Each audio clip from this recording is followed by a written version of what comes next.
Hey, welcome to another great episode of Get in the Flow. I'm the architect. This is Doc. Hey, we're going to have an amazing show for you today. So get ready to get in the flow. Awesome. Well, hey, Quentin, it is awesome to have you on the show today with Get in the Flow. Man, thanks for joining us. Yeah, Joshua, thanks for having me. Happy to be here. Well, let's just jump into it, man. So tell us all about Airbnb investing and how you got started.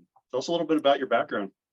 Yeah, so I kind of got into Airbnb by necessity. I was a brand new agent. I just stopped my construction career, and real estate didn't pick up for me like I thought it would. I was living in a home where I was paying around $1,000 a month in a mortgage, and I just couldn't afford it. So I moved back in with my parents, and as a last ditch effort to kind of make that mortgage payment, somebody mentioned renting it on Airbnb to me. And so I threw it up on Airbnb. I already had the furniture. I had everything set up because I was living there, and ended up profiting around $1,000 the first month. So not only did I make my mortgage payment, but I made money on top of that. Okay. And the second month was very similar. I ended up actually making $1,500 the second month, and then the third month. Flutes. Yeah, exactly. Exactly. Exactly. So while that was going on, my income was inconsistent as an agent, and the most money I'd ever made in my life was around $1,000 a week. And then after taxes and everything else was taken out of that, I'm left with very little. So now, me seeing this as a 21-year-old kid, making $1,500 a month in profit on this house and barely working at all, the writing was on the wall for me. I knew I wanted more of that. So that was pretty much how I got started. And from there, I just kind of tried to use a bunch of creative methods to buy houses. I took out a HELOC on that first house because I bought it as a foreclosure. Okay. I didn't have hardly any money at all. FHA loan, the whole 9 yards. Yeah. $1,500 in total in buying the house. That's awesome. And use that HELOC. I bought 2 more houses, a pre-foreclosure and an owner finance property. I turned one of those into an Airbnb. The other one wasn't in the greatest area, so I just long-term rented that property. And that was kind of the beginning of my career and what really, set me on fire for real estate. That's awesome. Now, how long ago was that? That was the end of 2019. Holy cow! Okay. Yeah. That's amazing. All right, so all you 20-somethers out there, listen up. Man, that's awesome. Can we and I don't want to jump too far forward, but what are you looking at now? What is do you have multiple, or did you kind of describe that you have multiple houses now and you're looking to expand even further, and what's your kind of plan for? So right now we've got 33 properties. We manage about 5 for other people. All of them are Airbnb.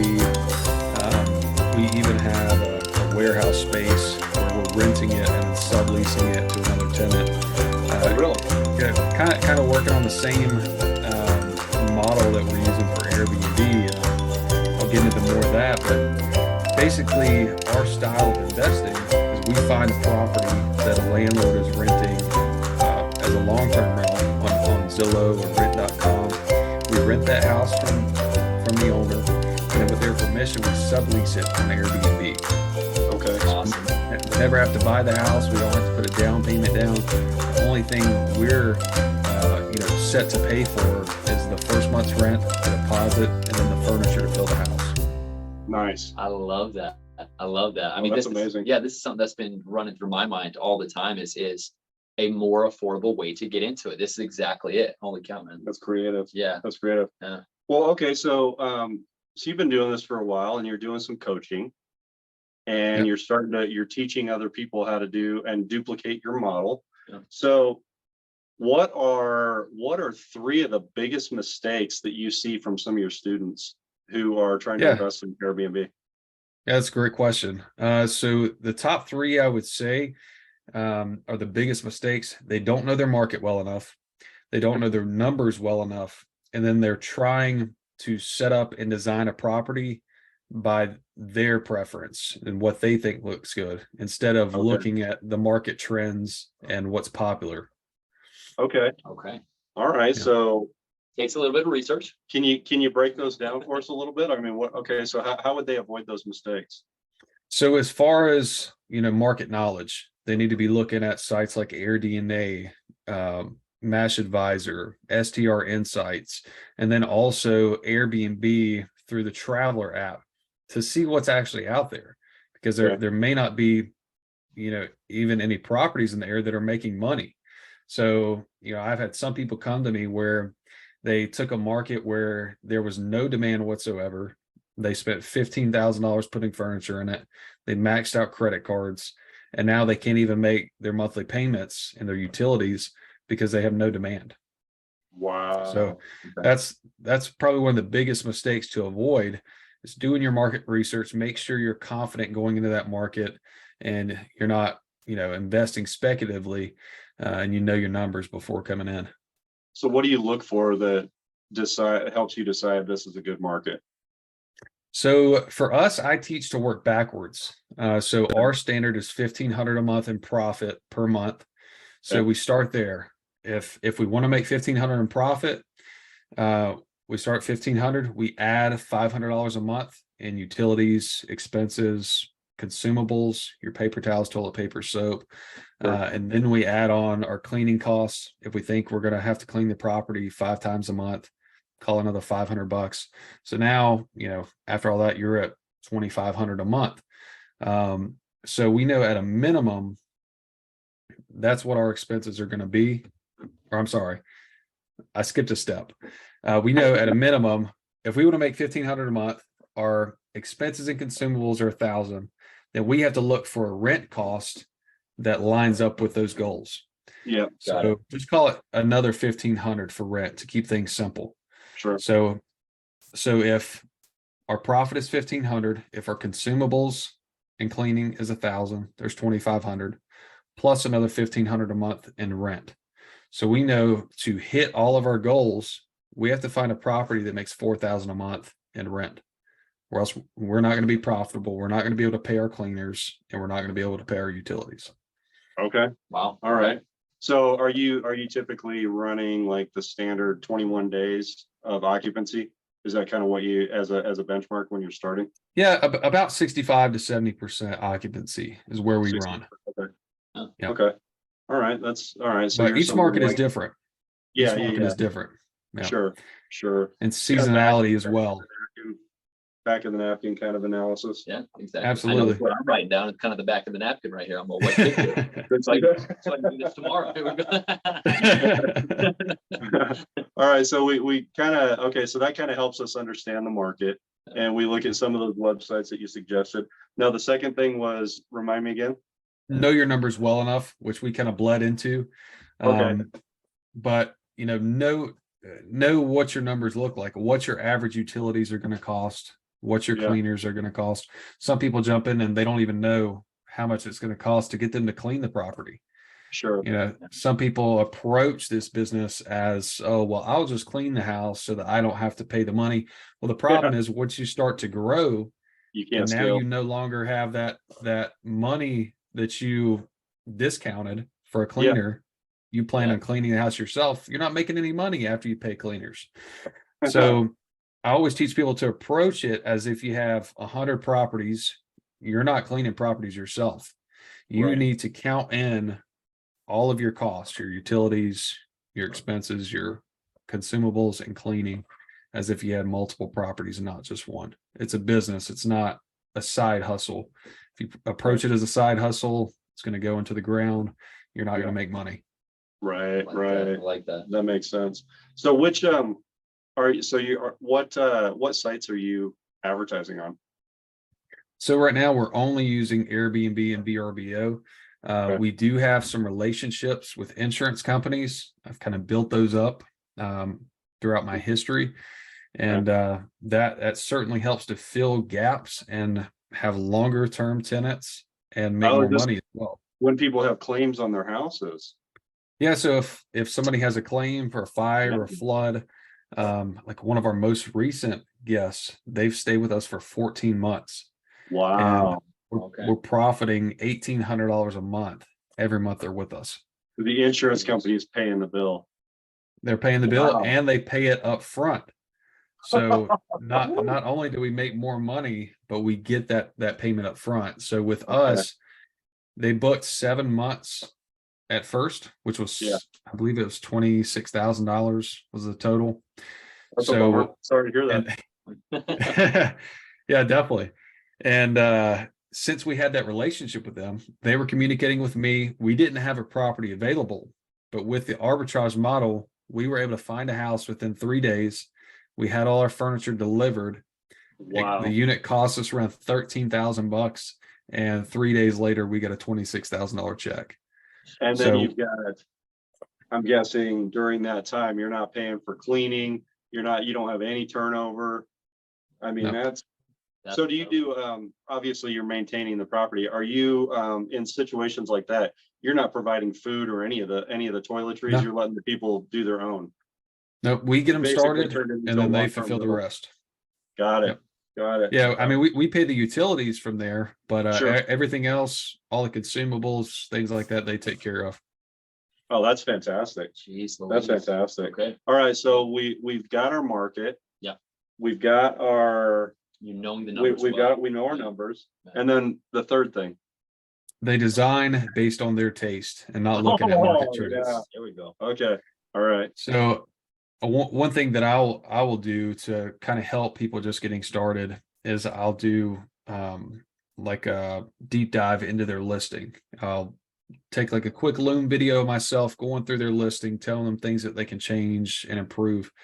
And one of the biggest things I see is they're picking up used furniture from a yard sale or something. They're Yeah. just throwing whatever they can to fill the space in there. But what they don't realize is they're losing so much money by not catering to the market. You need to find out what is popular currently. You know, like the modern boho style is real popular in our area. Sure. So that's what we do, and it works incredibly well. But you know, the biggest mistake I see people doing with design is they just try to fill the space. They're working on a budget. They're throwing used furniture in there. They might picked it up from their grandma's house, something she didn't want anymore. Yeah. And Grandma loved it for 75 years. Come on. grandma loved it. Grandma loved it, but nobody else wanted it. That's why she had to give it to you. You're right. And what you don't realize is your Airbnb guests don't want it either. Right. Right. Jeez, that's big. So they're missing out on a lot of profits.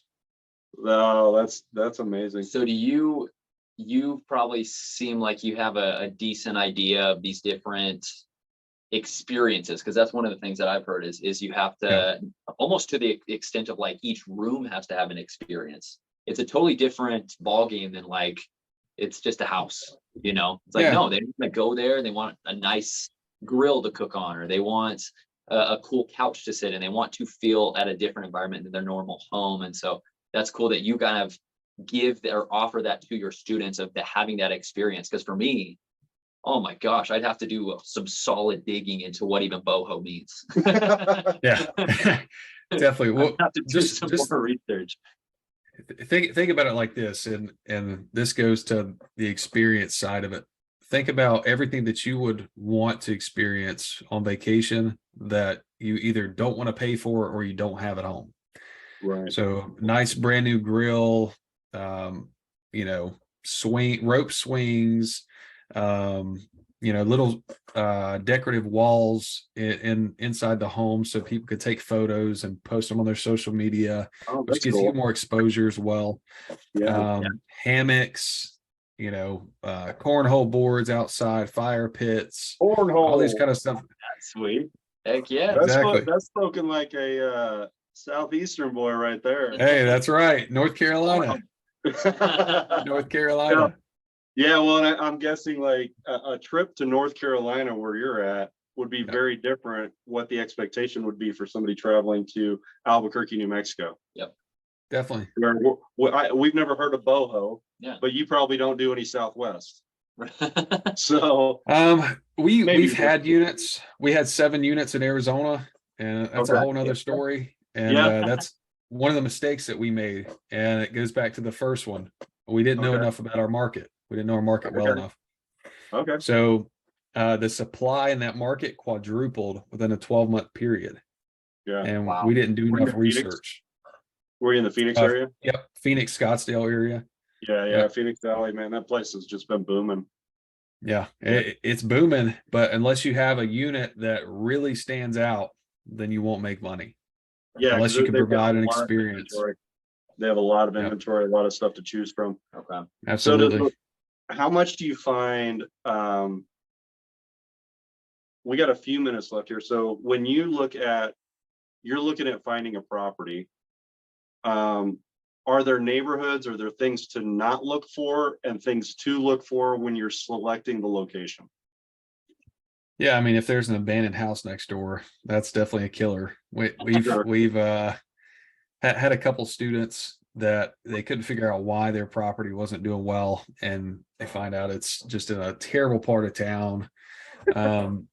Understandable. But it goes back to the market research. Like if you look at AirDNA, Mass Advisor, STR Insights, you're going to see a map of the properties that are performing well.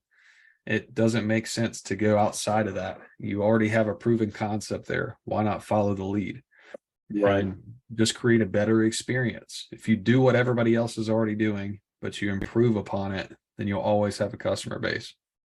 That's awesome. Wow. That's awesome. All right. I got one more question Yeah. before we get into like the most important thing. You guys been watching like 20 minutes of this interview, but the most important things are at the very end. So yeah, that's our hook. right. Keep them watching. All right. What's your take on, there's a big push right now in a lot of municipalities that we've seen that are placing limits or they're placing ordinances on the number of Airbnb permits within the communities. Have you run into that, and how are you dealing with that?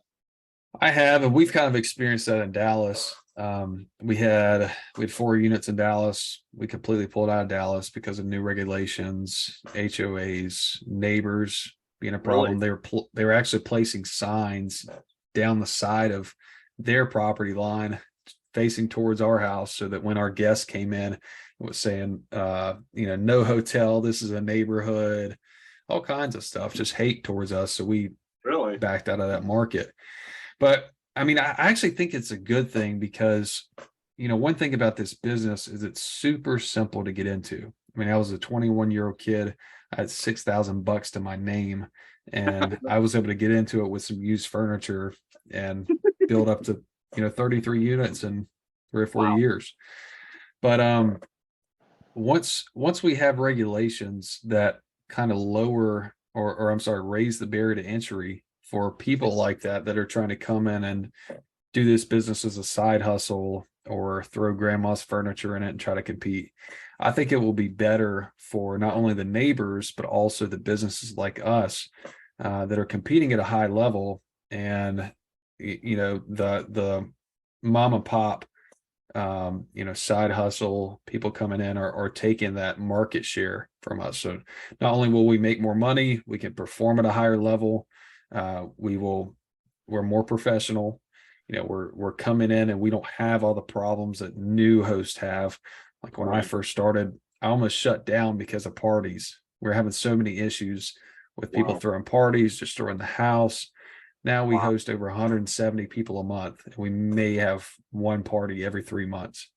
So we just don't have those issues. Just things that you exactly put in your lease. Exactly. Our house rules, things that we set in place before they ever even book our house, sets us apart and to where we're not really a target for people trying to throw parties. But I think the regulations as a whole are good. The markets where they're only allowing 1 or 2 units, I don't so much agree with that. I think we should be able to buy permits, and there should be something in place to make sure we're performing at a professional level. Right. But I don't so much agree with, limiting it to so many. Right. Well, that's great feedback. Exactly. Something that pops up when you were talking about that is, and something that I've heard when talking to people about this, is just the scare to rent out their own property because they know the neighbors in that area. They're scared that something's going to happen. Do you have any like breakthrough? I know we're kind of coming down on time, but that's just something that pops into my head that could help with a lot of people that I know personally. Yeah. What's some type of breakthrough maybe that you've had of not having that scare of, I don't want it to be an Airbnb, I'm going to ruin my neighbor's friendships or whatever that is? Yeah. Yeah, I mean, the best, if you're worried about your neighbors' friendships, you probably shouldn't operate it as an Airbnb, because something's going to eventually happen. I mean, Okay. we have a couple properties in areas where, I mean, I've been to neighborhood meetups because, we established an Airbnb. As soon as they realized it was an Airbnb, they were calling the cops just for no reason, just because they thought something was going on, that a party was being thrown. And it's like a family, a nice family coming in for a soccer tournament or something. Right. So Yeah. we've had a ton of experiences like that. And then we get a terrible reputation from the neighborhood when really we've not done anything wrong. Our guests are wonderful people. We've never had issues. The neighbors are the ones that become the problem. Okay. But if you're dead set on having an Airbnb in a neighborhood, with neighbors that you're friends with, then definitely the number one thing is to set your rules in place. Put noise monitors in the property. They don't monitor the actual conversations, but they monitor the decibel level. So once the noise reaches over 100 decibels, we get a notification to our phone. We can take care of that immediately. That way it doesn't spread to any of the neighbors. That helps us take care of parties or anything that are going on in the house. Normally it's destructive behavior. We've never had one go off over just normal living. Have your cameras in place. We have cameras on the entryways so that we can see, like, did they register 4 people and now 12 are walking in the house. And then nightly minimums is another big one, something that we established probably 6 months into the business, and it helped us totally cut out 99% of parties and other issues. So when we first started, we only had 1 night minimums. Anybody could book any time of the week, only 1 night, which if you're throwing a party, you don't want to pay for 2 or 3 nights. So we started establishing 2 night minimums. That way, if somebody want to throw a party, they're really going to have to pay for it. It's not going to be just a cheap getaway to destroy somebody's property. And then with the cameras and everything now, we can see what they're doing. We can take action immediately when it happens. And, if something pops up, our neighbors never hear about it. We, take care of it before it's an issue. Wow. That's incredible. Well, we're gonna continue this conversation on part 2. This has been phenomenal, but the moment you guys have all been waiting for is tell us all about your upcoming event and how can people find you for coaching? Yes. Yeah, absolutely. So people can find me on Instagram or Facebook. On Instagram, I'm Q Deals Homes, just like it sounds, and Facebook, Quentin West. But our upcoming event is the Capital Connection. We're teaching everybody in the North Carolina area about Airbnb, apartment syndication, self-storage, mobile home parks, pretty much everything in real estate. Wow. We've got speakers with $62 million portfolios, making $1 million a week in wholesaling and flipping, development, everything.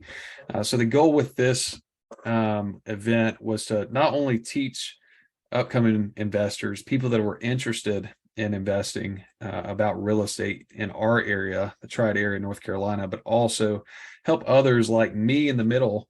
Just a couple of years ago when I was struggling to build my portfolio, I didn't know anything about business. I didn't know what, you needed a CPA for, or business structure, or anything tax related, or continuing to grow, anything about credit, all these things that would have helped me double my business by now.